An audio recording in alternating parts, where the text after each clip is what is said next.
Hello world, and welcome to Nuclear Talks. Today is May 24th, 1958, and I am your co-host Lucas Rash. And I'm Whoopi Goldberg.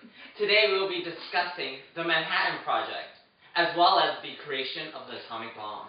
So stick around, we'll be right back after this short commercial break.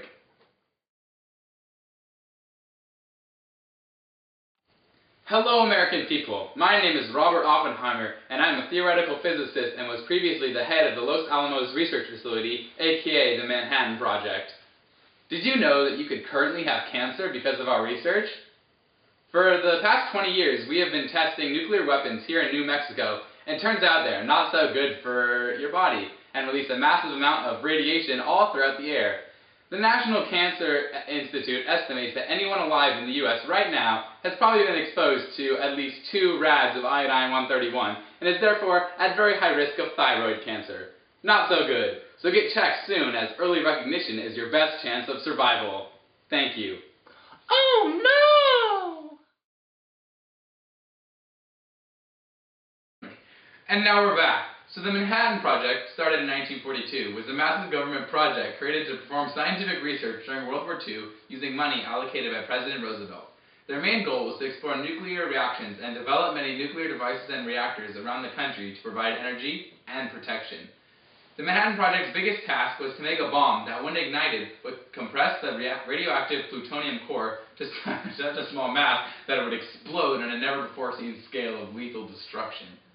Yes, devastating. And now let's watch a video of what it would be like if the nuclear bomb, Fat Man, which was dropped on Nagasaki, Japan, detonated right here in Menlo Park.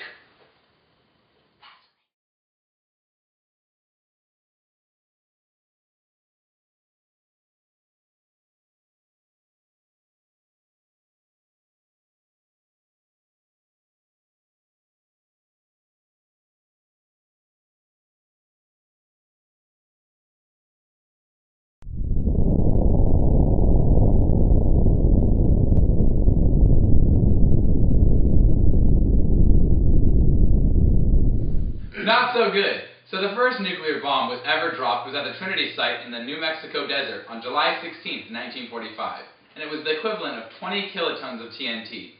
This bomb was developed by the Manhattan Project scientists at Los Alamos, and its detonation released an unpredicted massive amount of radiation into the people nearby and the atmosphere.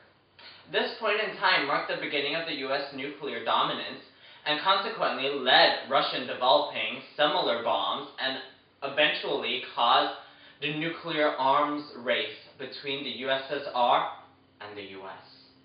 August 6, 1945 marked the first combative use of atomic bomb when little boy was dropped on the Japanese city of Hiroshima in an attempt to force Japanese surrender. The second time an atomic bomb was dropped was on August 9, 1945. When the U.S. bombed the Japanese city Nagasaki with Fat Man. Since this moment, no atomic bomb has been dropped on any other humans.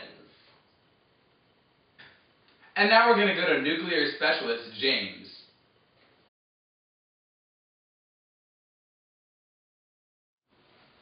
Hi, I'm James, the nuclear specialist, and today we'll be discussing fun facts about the creation of the atomic bomb and the nuclear research of World War II. Fun fact 1. One of the unfortunate consequences of the Manhattan Project and their atomic bomb was the ecological destruction and damage to the health of the people. The creation of nuclear technologies produces an immense quantity of radioactive waste detrimental to human health and animals. For example, all of the waste from the nuclear reactors at Hanford, Connecticut were dumped into the Columbia River, consequently killing a large population of fish, destroying the fishing industry, and poisoning the people. Fun fact 2. Many of the scientists of the Manhattan Project were Jewish refugees who had escaped the Nazi-controlled Europe, including Albert Einstein. Fun fact 3. The project's leader, Robert Oppenheimer, was investigated for being a communist. Thank you, and back to you, Lucas and Whoopi. Thanks, James. Believe it or not, the death of thousands of people was not the only legacy of the Manhattan Project. This is very true. Many of the inventions and ideas of the Manhattan Project are still very prominent in today's society. For example, organizations such as the Atomic Energy Commission, the Energy Research and Development Administration, and the Department of Energy are all active today and continue to build off the discoveries of the Manhattan Project. Correct!